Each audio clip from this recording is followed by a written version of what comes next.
Siapakah sejatinya Semar? Maya adalah sebuah cahaya hitam. Cahaya hitam tersebut untuk menyamarkan segala sesuatu.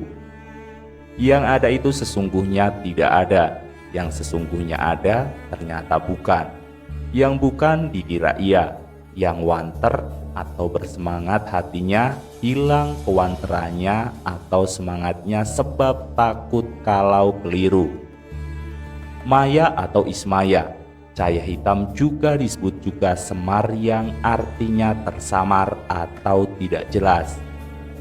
Di dalam cerita pewayangan, Semar adalah putra Sang Hyang Wisesa.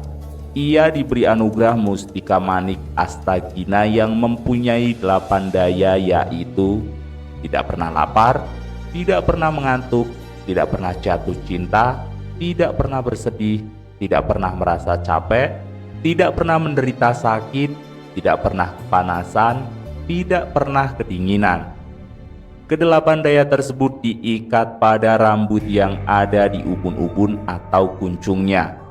Semar atau Ismaya diberi beberapa gelar, yaitu Batara Semar, Batara Ismaya, Batara Iswara, Batara Samara, Sang Hyang Jagatwungku, Sang Hyang Jatiwasesa, Sang Hyang Suryakanta. Ia diperintahkan untuk menguasai alam Sunyaruri atau alam kosong. Tidak diperkenankan menguasai manusia di alam dunia. Di alam Sunyaruri, Batara Semar dijodohkan dengan Dewi Sanggani, putri dari Sang Hyang Hening.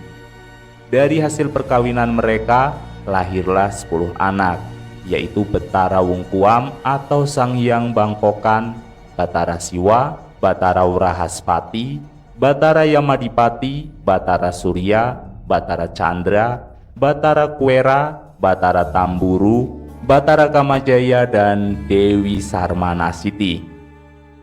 Anak sulung yang bernama Batara Wungkuam atau Sang Hyang Bangkokan mempunyai anak cebol, ipel-ipel dan berkulit hitam. Anak tersebut diberi nama Semar Santa dan diperintahkan turun di dunia, tinggal di Padepokan Pujangkara. Semara Santa ditugaskan mengabdi kepada Resi Kanumanasa di pertapaan Sapta Arga. Dikisahkan munculnya Semara Santa di pertapaan Sapta Arga diawali ketika Semara Santa dikejar oleh 2 harimau. Ia lari sampai ke Sapta Arga dan ditolong oleh Resi Kanumanasa. Kedua harimau tersebut dirawat oleh sang resi dan keduanya berubah menjadi bidadari yang cantik jelita. Yang tua bernama Dewi Kanestren dan yang muda bernama Dewi Retnawati. Dewi Kanestren diperistri oleh Semara Santa dan Dewi Retnawati menjadi istri Resi Kanumanasa. Mulai saat itu Semara Santa mengabdi di Sapta Arga dan diberi sebutan Janggan Samara Santa. Sebagai pamong atau abdi, Janggan Samara Santa sangat setia kepada bendara atau tuannya. Ia selalu menganjurkan untuk menjalani laku prihatin dengan berpantang, berdoa, mengurangi tidur dan bertapa agar mencapai kemuliaan. Banyak saran dan petua hidup yang mengarah pada keutamaan dibisikan oleh tokoh ini, sehingga hanya para resi, pendeta ataupun kesatria yang kuat menjalani laku prihatin, mempunyai semangat pantang menyerah, rendah hati dan berperilaku mulia yang kuat diemong oleh Janggan Semara Santa. Dapat dikatakan bahwa Janggan Semara Santa merupakan rahmat yang tersembunyi. Siapapun juga yang diikutinya, hidupnya akan mencapai puncak kesuksesan yang membawa kebahagiaan abadi lahir batin. Dalam catatan kisah pewayangan, ada 7 orang yang kuat diemong oleh Janggan Semara Santa, yaitu Resi Manumanasa sampai 6 keturunannya, Sakri, Sekutrem, Palasara, Abhyasa, Pandu Dewanoto, dan sampai Arjuna. Jika sedang marah kepada para dewa, Janggan Semara Santa katitisan oleh eyangnya yaitu Batara Semar. Jika dilihat secara fisik, Semara Santa adalah seorang manusia cebol, jelek dan hitam. Namun sesungguhnya yang ada di balik itu adalah pribadi dewa yang bernama Batara Semar atau Batara Ismaya.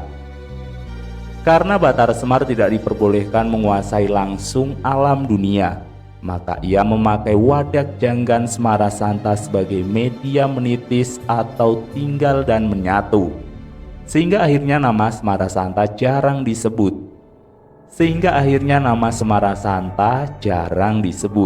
Ia lebih dikenal dengan nama Semar. Seperti telah diceritakan, Semar atau Ismaya adalah penggambaran sesuatu yang tidak jelas tersamar. Yang ada itu adalah Semarasanta, tetapi sesungguhnya Semarasanta tidak ada. Yang sesungguhnya ada adalah Batara Semar. Namun itu bukan Batara Semar. Itu adalah manusia berbadan cebol, berkulit hitam yang bernama Semarasanta. Jika sangat yakin bahwa ia Semarasanta, tiba-tiba berubah keyakinan bahwa ia adalah Batara Semar, dan akhirnya tidak yakin karena takut keliru. Itulah sesuatu yang belum jelas, maka disamarkan, yang digambarkan pada seorang tokoh Semar. Semar adalah sebuah misteri, rahasia sang pencipta. Rahasia tersebut akan disembunyikan kepada orang-orang yang egois, tamak, iri, dengki, congkak, dan tinggi hati. Namun dibuka bagi orang-orang yang sabar, tulus, luhur budi, dan rendah hati. Dan orang yang dianugerahi sang rahasia atau Semar, hidupnya akan berhasil ke puncak kebahagiaan dan kemuliaan nan abadi. Itulah informasi yang dapat saya sampaikan tentang sang Batara Semar.